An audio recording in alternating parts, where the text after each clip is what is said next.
अस्सलाम वालेकुम याली मदद जी त मां आहियां अवांजी पंहिंजी सिंगर रुखसाना मारवी ऐं जीअं त असांजो प्यारो शाइर आहे मंसूर शाबराणी जंहिं सैलाब जे हवाले सां हिकु गीत लिखियो आहे जंहिंखे मां गुनगुनाए अवांजे अॻियां पेश कयां थी। सॼी सिंध मुंहिंजी बुॾी वई कुझु बि बचो ई नाहे।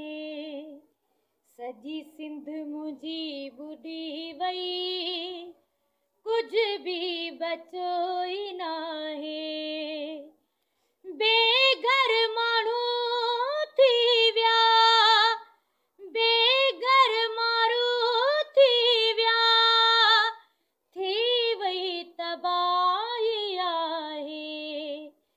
सॼी सिंध मुंहिंजी बुॾी वई कुझु बि बचो ई नाहे।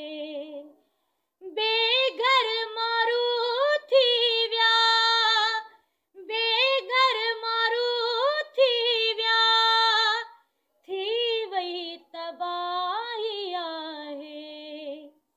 सॼी सिंध मुंहिंजी बुॾी वई कुझु बि बचो ई नाहे। हथ सां कटूं ॾेई ॾेई रहियल शहर बि ॿोड़ियूं। हथ सां कटूं ॾेई ॾेई रहियल शहर बि ॿोड़ियूं। काशे बि न बचिया काशे बि न बचिया छा माण्हू वठी खाए। सॼी सिंध मुंहिंजी बुॾी वई कुझु बि बचो ई नाहे। सॼी सिंध मुंहिंजी बुॾी वई कुझु बि बचो ई नाहे। जाइन जी के छित ते वेठा वीचारा जाइन जी के छित ते वेठा वीचारा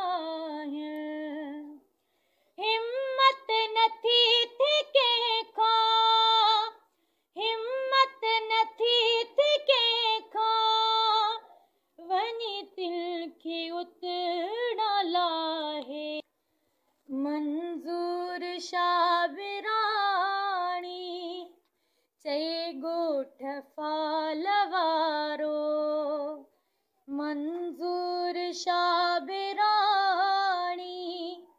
चए ॻोठ फाल वारो।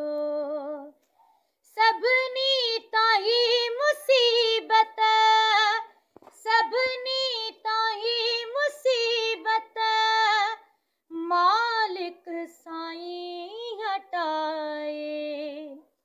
सॼी सिंध मुंहिंजी बुॾी वई कुझु बि बचो ई नाहे।